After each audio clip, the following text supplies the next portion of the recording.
Au rond-point de croisement des routes nationales 6 et 7 se dresse l'imposant Tour de l'Afrique.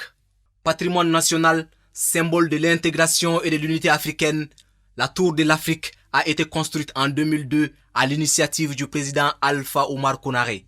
L'approche conceptuelle interprète la forme du flambeau pour signifier la victoire. La figure du baobab, l'arbre à palabres, sous lequel les résolutions sur la vie de la cité sont prises. Les bras joints pour l'unicité d'objectifs. La jarre percée du roi Guézo du Bénin, le panneau à l'effigie de l'Afrique émergente, unie et forte. La tour symbolise aussi 4 vestibules orientés vers les 4 points cardinaux signifiant les responsables africains venus de partout. Cet édifice long de 46 mètres de hauteur est un réservoir d'idéogrammes signifiant la concertation et l'entente. Une tour de symboles. Nous avons pour vocation de vivifier le panafricanisme, l'intégration et l'unité africaine.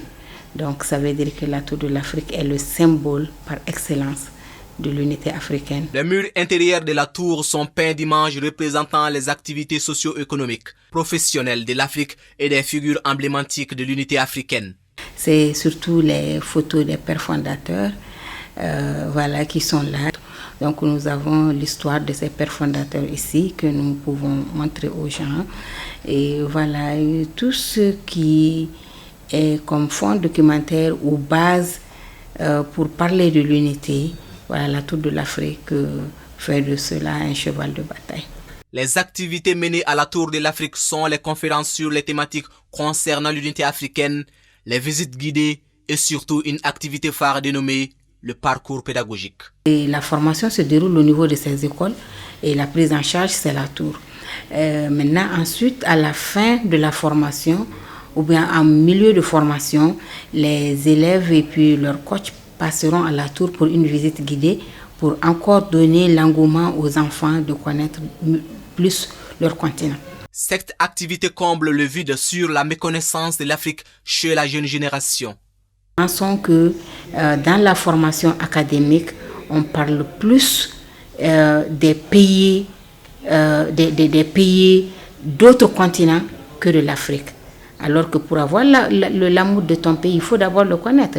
Pour son épanouissement, ce patrimoine est confronté à certains problèmes majeurs. Le premier problème de la tour, c'est les voies d'accès. C'est les voies d'accès. Pour accéder à la tour, ce n'est pas facile. Donc c'est ce qui empêche même, nous pensons que ce qui empêche même aux gens, à la population malienne, de venir voir qu'est-ce qui se trouve à la tour. Donc le second problème, c'est la caducité des textes.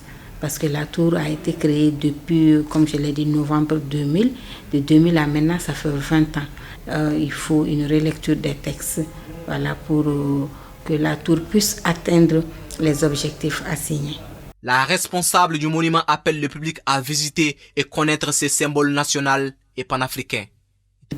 La Tour de l'Afrique est le plus beau monument de Bamako, pour ne pas dire du Mali. Donc je pense que, comme la Tour Eiffel, tous les Maliens doivent avoir la curiosité de voir qu'est-ce qui se passe à la Tour. Pourquoi ce monument?